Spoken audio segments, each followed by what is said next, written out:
सवाल नंबर 15। निम्नलिखित संख्याओं में प्रत्येक के लिए वह सबसे छोटी पूर्ण संख्या ज्ञात कीजिए जिससे इस संख्या को भाग देने पर वह एक पूर्ण वर्ग संख्या बन जाए। इस तरह ज्ञात की गई संख्या का वर्गमूल भी ज्ञात कीजिए। देखिए, इसमें टोटल 6 संख्या आपको दिया हुआ है। ठीक है, कहता है कि वह छोटी संख्या ज्ञात कीजिए जिससे इस संख्या को भाग देने पर इसका जो भागफल होगा वो पूर्ण वर्ग संख्या बन जाए। ठीक है, उसके बाद जो पूर्ण वर्ग संख्या बनेगा उसका वर्गमूल भी ज्ञात करना है। तो देखिए, 6 सवाल आपको इसमें दिया हुआ है और सब एक ही टाइप का है। ठीक है, तो हम आपको फर्स्ट सवाल को बहुत बढ़िया से समझा देते हैं। बाकी जितने सवाल है इसको आप खुद बनाइएगा।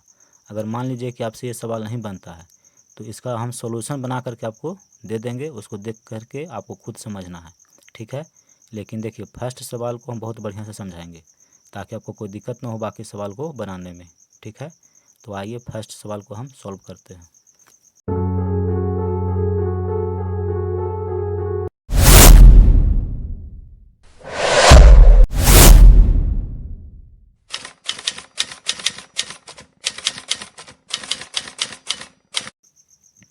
देखिए, सवाल नंबर 15 का पहला। ठीक है, सवाल में संख्या आपको दिया हुआ है 252। तो सबसे पहले हम चेक करते हैं कि इसको कौन सी संख्या से भाग दे कि भागफल इसका पूर्ण वर्ग संख्या बन जाए। ठीक है, तो इसके लिए सबसे पहले हम क्या करते हैं कि जो संख्या दिया हुआ रहता है इसका अभाज्य गुणनखंड निकालते हैं। ठीक है, तो यहाँ देखिए 252, इसका अभाज्य गुणनखंड निकालेंगे तो सबसे पहले ये 2 से कट जाएगा 126 बार में, फिर 126 2 से कटेगा 63 बार में, 63 2 से नहीं कटेगा 3 से कटेगा 21 बार में, 21 फिर 3 से कट जाएगा 7 बार में, और 7 7 से कट जाएगा 1 बार में। ठीक है, तो अभाज्य गुणनखंड कर लिए। अब जो ये गुणनखंड आया है इसको गुणनफल के रूप में यहाँ लिखेंगे। तो देखिए 2 गुना 2 गुना 3 गुना 3 गुना 7। ठीक है, अब इसको वर्ग के रूप में लिखेंगे। तो देखिए 2 गुना 2 है तो इसको लिखेंगे 2 का वर्ग, 3 गुना 3 है तो इसको लिखेंगे 3 का वर्ग। लेकिन देखिए 7 को हम वर्ग नहीं लिख सकते हैं क्योंकि ये सिंगल है। ठीक है, इसको ऐसे ही लिख देंगे, यानी कि ये पूर्ण वर्ग संख्या नहीं है।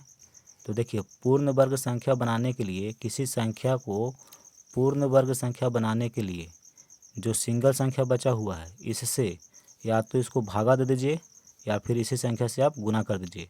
अगर यहाँ गुना करिएगा तो 7 का वर्ग हो जाएगा, या भागा दीजिएगा तो 7 कट के हट जाएगा, बाकी देखिए ये दोनों वर्ग रह जाएगा। ठीक है, तो भी संख्या ये पूर्ण वर्ग रहेगा। तो सवाल कहता है कि भागा देना है, तो 7 से इस संख्या को भागा दे देते हैं तो 7 कट के हट जाएगा, तो 2 का वर्ग गुना 3 का वर्ग रह जाएगा जो कि पूर्ण वर्ग होगा। ठीक है, तो यहाँ पे कुछ लिख लेंगे पहले। यहाँ देखिए लिखेंगे कि चूँकि 252 को पूर्ण वर्ग बनाने के लिए कितना से भाग देंगे। देखिए 7, ये जो एक्स्ट्रा बच गया है इससे भाग दे देंगे। ठीक है, तो कट के हट जाएगा तो बाकी पूर्ण वर्ग संख्या रह जाएगा। ठीक है, 7 से भाग देना होगा। ठीक है, यानी कि वह छोटी संख्या कौन सी है, तो 7 है, जिससे इस संख्या को भाग दे रहे हैं तो भागफल पूर्ण वर्ग संख्या बन जा रहा है। तो यहाँ पे एक आंसर मेरा आ गया है, लिखेंगे कि अतः सबसे छोटी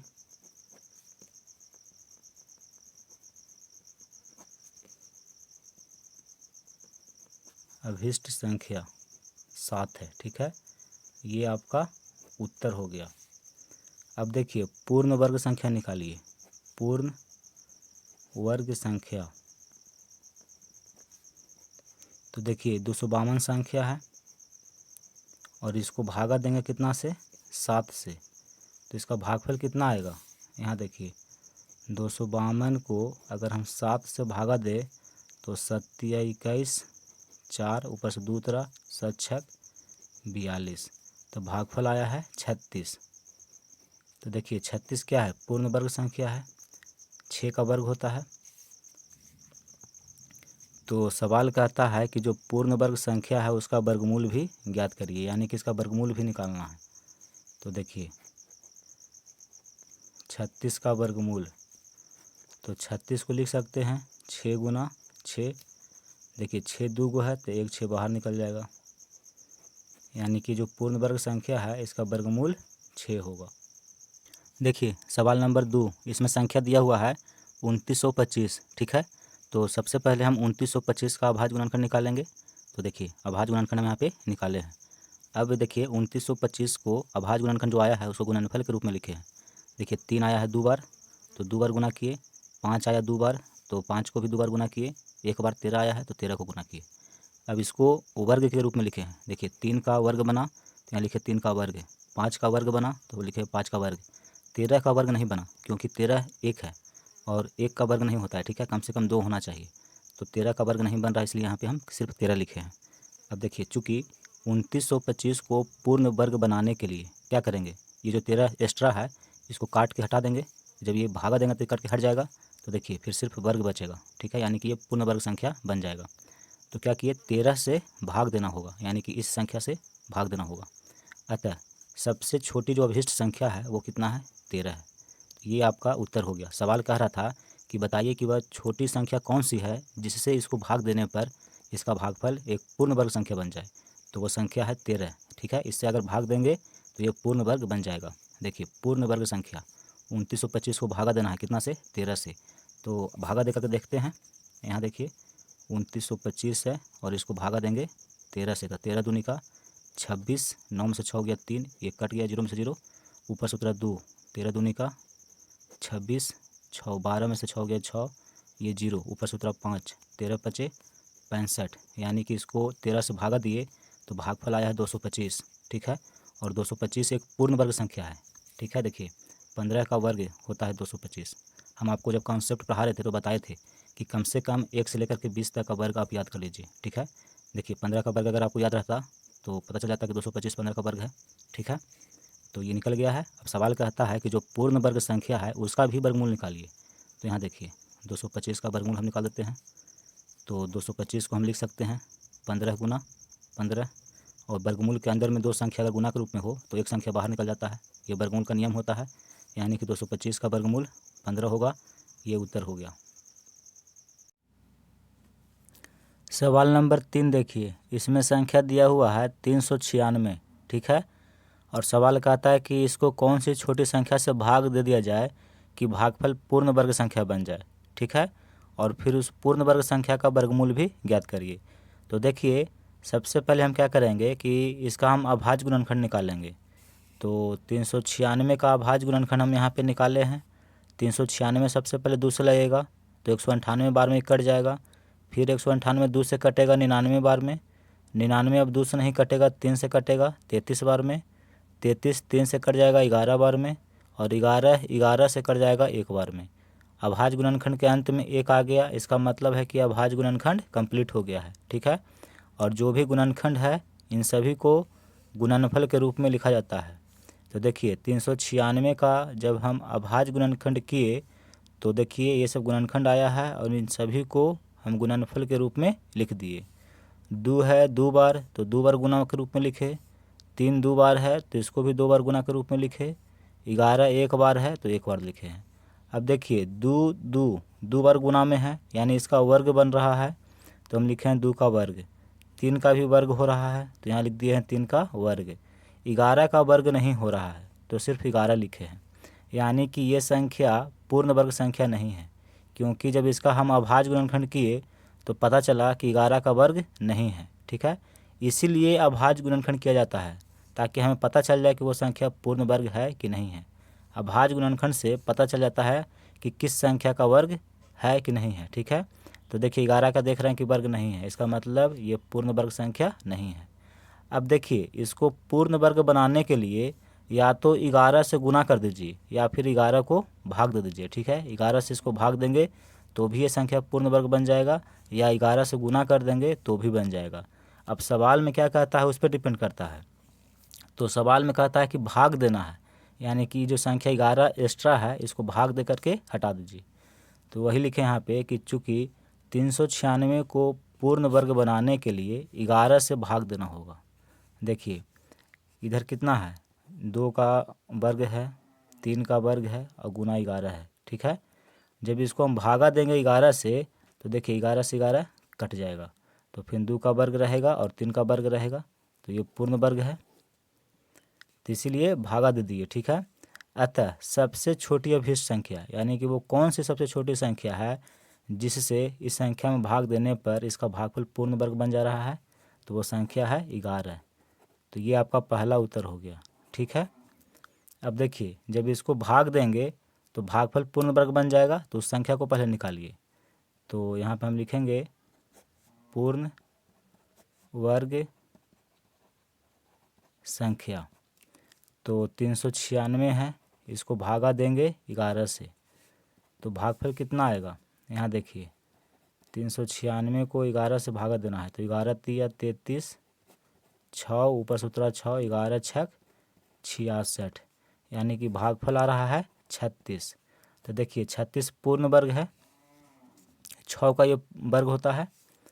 अब कहता है सवाल में कि इसका भी वर्गमूल निकालिए, ठीक है, यानी कि 36 का वर्गमूल ज्ञात करना है। तो 36 को हम लिख सकते हैं 6 गुना 6, और वर्गमूल के अंदर में एक संख्या अगर 2 बार गुना के रूप में है तो एक बाहर निकल जाता है, यानी कि वर्गमूल हो गया 6, ठीक है। ये उत्तर हो गया। सवाल नंबर 4 देखिए, इसमें संख्या दिया हुआ है 2645, ठीक है, और कहता है कि इसको कौन सी छोटी संख्या से भाग दे कि भागफल पूर्ण वर्ग संख्या बन जाए। तो सबसे पहले इसका अभाज्य गुणनखंड निकालेंगे, ठीक है। यहाँ देखिए 2645 2 से नहीं कटेगा, 3 से भी नहीं कटेगा, 5 से कटेगा। तो जब इसको 5 से भागा दिए तो भागफल आया 529। अब देखिए 529 23 से कटेगा, ठीक है, तो 23 से इसको भागा दीजिएगा। अब देखिए 529 23 से कटेगा, ठीक है, तो इसको 23 से काटेंगे तो भागफल आएगा 23, फिर 23 को 23 से काटेंगे तो एक बार में कटेगा, यानी कि जब इसका अभाज्य गुणनखंड किए तो 5 गुना 23 गुना 23, ठीक है। देखिए 23 2 बार गुना में है, 5 एक बार गुना में है। अब इसको देखिए 5 एगो है, ये 5 का जोड़ा नहीं है, यानी कि 5 का वर्ग नहीं हो रहा है, तो हम 5 को 5 लिखे। 23 देखिए 2 बार गुना में है, यानी कि इसका पेयर बन रहा है, वर्ग हो रहा है, तो इसको लिखे 23 का वर्ग, ठीक है। यानी कि जब इसका अभाज्य गुणनखंड किए तो हमको पता चल गया कि ये पूर्ण वर्ग नहीं है। क्यों नहीं है, क्योंकि 5 का वर्ग नहीं हुआ, तो जब वर्ग नहीं हुआ इसका मतलब है कि ये पूर्ण वर्ग नहीं है। तो अब क्या करेंगे, 5 से अगर हम भागा दे देंगे तो ये 5 कट जाएगा, तो फिर ये पूर्ण वर्ग संख्या बन जाएगा, ठीक है। तो ये लिखेंगे कि चूँकि 2645 को पूर्ण वर्ग बनाने के लिए 5 से भागा देना होगा, ठीक है, इसलिए सबसे छोटी जो अभिष्ट संख्या है वो कितना है, 5 है। तो ये आपका उत्तर हो गया, यानी कि इस संख्या को 5 से भागा दे देंगे तो जो भागफल आएगा वो एक पूर्ण वर्ग संख्या होगा, ठीक है। तो हम पूर्ण वर्ग संख्या निकालते हैं। तो देखिए 2645 है और इसको भागा देंगे 5 से, तो भागफल कितना आएगा,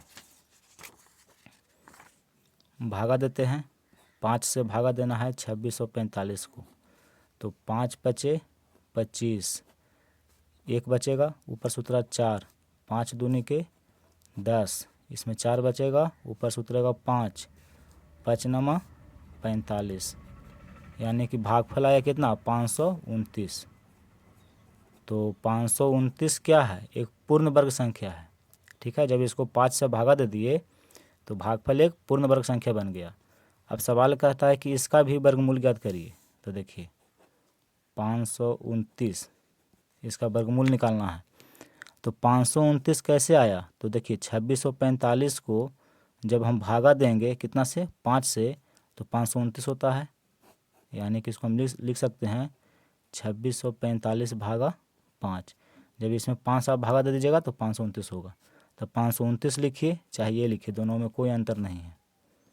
अब देखिए 2645 का हम अभाज्य गुणनखंड कर चुके हैं, ठीक है। देखिए इतना आया है, तो इसको हम लिखेंगे यहाँ पे 5 गुना 23 गुना 23। देखिए भागा है, यानी कि भागा देना है कितना से, 5 से, ठीक है। भागा 5 है तो देखिए भागा दे दिए 5, 5 से 5 कट गया, तो 23 गुना 23, वर्गमूल के अंदर में 2 को 23 है तो 1 को 23 बाहर निकल जाएगा, यानी कि उत्तर होगा 23। यानी कि इस संख्या का वर्गमूल निकाले तो वर्गमूल आया है 23। सवाल नंबर 5 देखिए, इसमें संख्या दिया हुआ है 2800, ठीक है। तो पहले हम 2800 का भाज्य गुणनखंड करेंगे। तो देखिए इसका भाज्य गुणनखंड किए तो ये सब गुणनखंड आया है, ठीक है। अब इन सभी गुणनखंड को हम गुणनफल के रूप में यहाँ पे लिखे हैं। अब देखिए 2 का वर्ग बन रहा था तो यहाँ लिखे 2 का वर्ग, फिर 2 का वर्ग बन रहा है तो लिखे 2 का वर्ग, फिर देखिए 5 का भी वर्ग है तो 5 का वर्ग लिखे। 7 का वर्ग नहीं है, 7 एगो है, अगर 2 गो रहता तो इसका वर्ग होता, ठीक है।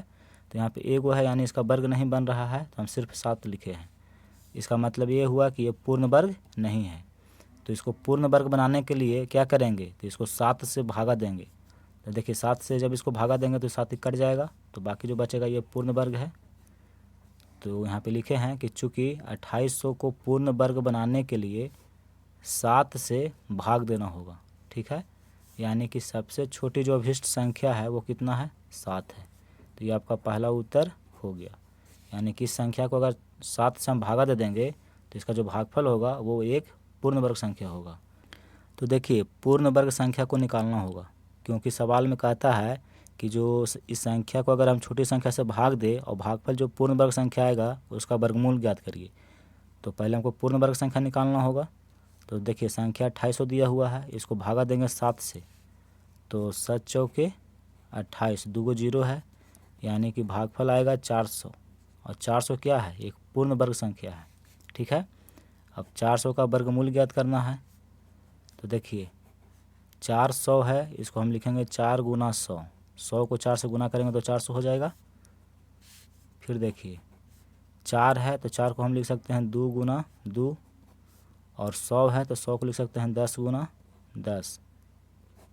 देखिए 100 लिख दी, गलत है, 10 होगा, यहाँ पे 1 0 काट दीजिएगा, ठीक है। 10 में 10 से गुना करेंगे तो 100 होगा। अब देखिए वर्गमूल के अंदर में 2 बार गुना के रूप में है तो 1 2 बाहर निकाल लिए, 10 भी 2 बार गुना में है तो 1 10 बाहर निकल गया। 2 को 10 से गुना करेंगे तो कितना होगा, 20। यानी कि ये जो पूर्ण वर्ग संख्या है इसका वर्गमूल 20 होगा, और इस संख्या को हम 7 से भागा देंगे तो इसका भागफल पूर्ण वर्ग संख्या बन जाएगा। तो ये उत्तर हो गया और ये उत्तर हो गया।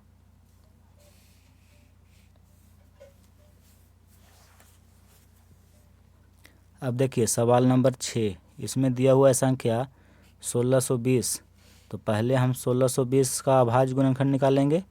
तो देखिए अभाज्य गुणनखंड निकाले हैं और इन सभी गुणनखंड को हम गुणनफल के रूप में यहाँ लिखे हैं। यानी कि 1620 का जब अभाज्य गुणनखंड हम किए तो ये सब गुणनखंड आया है, ठीक है। अब देखिए 2 का वर्ग बन रहा था तो यहाँ पर हम लिखे हैं 2 का वर्ग, 3 का वर्ग बन रहा है तो लिखे हैं 3 का वर्ग, ठीक है। फिर देखिए फिर 3 का वर्ग बन रहा है तो यहाँ पे लिख रहे हैं 3 का वर्ग। 5 का वर्ग नहीं बना तो यहाँ लिख दिए 5, यानी कि ये पूर्ण वर्ग संख्या नहीं है, ठीक है। इसको पूर्ण वर्ग बनाने के लिए ये जो 5 एक्स्ट्रा बचा हुआ है इससे भाग दे देंगे तो ये हट जाएगा तो पूर्ण वर्ग संख्या बन जाएगा। तो यहाँ पे लिखे हैं कि चूँकि 1620 को पूर्ण वर्ग बनाने के लिए 5 से भाग देना होगा, ये जो 5 देख रहे हैं इससे भाग दे देंगे, ठीक है। तो इसलिए सबसे छोटी जो अभिष्ट संख्या है वो क्या है, तो वो है 5। यानी कि संख्या को 5 से हम भाग दे रहे हैं तो इसका भागफल पूर्ण वर्ग संख्या बन जा रहा है। तो देखिए पूर्ण वर्ग संख्या हम निकालते हैं। ये संख्या है 1620 और इसको भागा देना है कितना से, 5 से। तो 5 तिया 15 और 5 तिया 15 और 5 दूनी का 10 और 5 चौका 20, ठीक है। यानी कि जब इसको 5 से भागा देंगे तो भागफल आएगा 324, और 324 एक पूर्ण वर्ग संख्या है। अब इसका वर्गमूल भी कह रहा निकालने के लिए सवाल में, तो 324 का वर्गमूल हम निकालते हैं। देखिए 324 है तो इसका अभाज्य गुणनखंड कर लीजिए। 2 से 16 दूनी का 32, 2 दूनी का 4, फिर 2 से 2 8 16, 2 एकम 2। फिर देखिए डायरेक्ट हम लगा देते हैं 9 से, तो 9 9 81 हो जाएगा। फिर 9 से लगाएंगे 1, जबकि अभाज्य गुणनखंड में आप 9 नहीं लिख सकते हैं, 2 के बाद 3 होगा, लेकिन हम डायरेक्ट इसको सॉल्व कर रहे हैं। 2 गुना 2 9 गुना 9, ठीक है। देखिए 2 2 बार गुना में है तो 1 2 बाहर निकल जाएगा, 9 भी 2 बार है गुना में तो 1 9 बाहर निकल जाएगा, 2 9 18, यानी कि इस संख्या का वर्गमूल 18 होगा। देखिए आप यहाँ 9 से भाग मत दीजिएगा, इसको 3 से भागा दीजिएगा, ठीक है, क्योंकि अभाज्य गुणनखंड में 2 का बाद 3 होता है, 3 से भाग दिया जाता है। 3 से नहीं लगेगा तो 5 से, 5 से नहीं लगेगा तो फिर 7 से, ठीक है। हम डायरेक्ट इसको सॉल्व कर दिए हैं, आप यहाँ पे 3 से भाग दीजिएगा, तो ये आपका उत्तर हो गया।